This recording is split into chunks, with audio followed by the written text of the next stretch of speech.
اس دور کا ایک اور بہت بڑا فتنہ ہے، اسلام کو گالیاں دی جائیں، آپ کے نبی کا نام لے کر کے آپ کے نبی کے خلاف زہر بھری باتیں کہی جائیں گی، اور ری ایکشن میں آ کر کے پرتیکریا کے طور پہ، رد عمل کے طور پر اگر کوئی آپ نے کام کیا تو فوراً آپ کے خلاف قانونی کارروائی کرنے کے لیے بھی لوگ کھڑے۔ میرے پیارے ساتھیو، ایک ایسے نازک دور میں جب کھلے عام ہمارے نبی کی توہین کی جا رہی ہے، میں کھلے لفظوں میں آپ کو ایک پیغام دینا چاہتا ہوں۔ ہمیں کوئی گالی دے دے، ہمارے ماں باپ کو کوئی برا بلا کہہ دے، ہمارے اوپر کیچڑ اچھال دے، یہ ہمارا ذاتی معاملہ ہے، لیکن اگر کوئی ہمارے نبی کے خلاف الٹے سیدھے جملے بول دے، اور اگر اپنے نبی کے خلاف تو گندے اور گھناؤنے جملے سننے کے بعد بھی آپ کو اپنے دل میں کوئی ہلچل محسوس نہ ہو،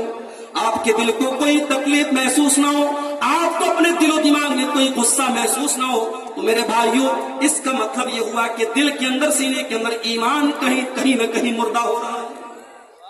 ہماری اپنی جانیں، ہمارے جان و مال، ہمارے ماں باپ، ہماری عزت و قربان ہے ہمارے رسول کی ناموس کے اوپر۔ میرے رسول سے ہم اس سے سمجھوتا نہیں کر سکتے،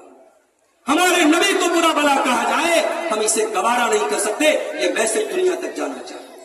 یہ میسج حکومتوں تک جانا چاہیے کہ ہمیں تم نے کہا، ہم نے گوارا کر لیا، ہمارے نبی کے خلاف بولو گے اور یہ سوچو گے کہ ہم برداشت کر لیں، یہ نہیں ہو سکتا۔ ہاں، ہم قانون توڑنے والوں میں سے نہیں ہیں، ہم اراجکتا پھیلانے والوں میں سے نہیں ہیں، ہم فساد کرنے والوں میں سے نہیں ہیں، مگر ہاں،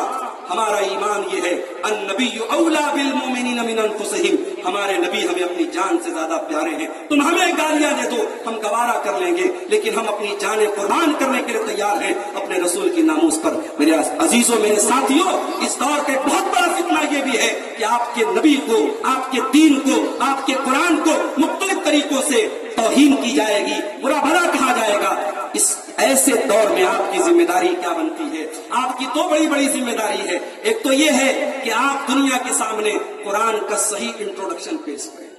آپ دنیا کے سامنے نبی کی صحیح سیرت پیش کریں۔ یہ نبی کو گالی بکنے والے، یہ قرآن کو جلانے والے، انہوں نے قرآن پڑھا ہوتا تو کبھی قرآن کو نہ جلایا ہوتا۔ میرے نبی کے خلاف زہر بکنے والوں نے اگر واقعی میں میرے نبی کی سیرت کو پڑھا ہوتا تو جیسے مہاتما گاندھی نے میرے نبی کی شان میں قصیدے پڑھے ہیں، جیسے دنیا کے بڑے بڑے لیڈروں نے میرے نبی کی شان میں قصیدے پڑھے ہیں، ان دشمنوں نے بھی پڑھے ہوتے۔ مسئلہ یہی ہے میرے بھائیوں، انہوں نے نبی کو پڑھا نہیں، انہوں نے نبی کو جانا نہیں، اور ہم نے کبھی نبی کی شان کو دنیا کے سامنے صحیح طریقے سے بیان نہیں کیا۔ ایک کام تو ہمیں یہ کرنا ہے، اسلام کو، قرآن کو، نبی کو انٹروڈیوس کرانا ہے، اور دوسرا کام یہ کرنا ہے کہ ایک قوم کی حیثیت سے، ایک کمیونٹی کی حیثیت سے ہمیں اپنے آپ کو اپنے نبی کے نقش قدم پہ چل کے دکھانا ہے۔ اپنے نبی کا کردار، آپ کاروبار بھی کریں، آپ بزنس بھی کریں، آپ نوکری بھی کریں، آپ دنیا کے کسی بھی کونے میں چلے جائیں، آپ کا رہن سہن، آپ کی بول چال، آپ کی گفتگو، آپ کا کیریکٹر یہ بتائے کہ یہ محمد رسول اللہ کے ماننے والے ہیں، یہ اسلام کے ماننے والے ہیں۔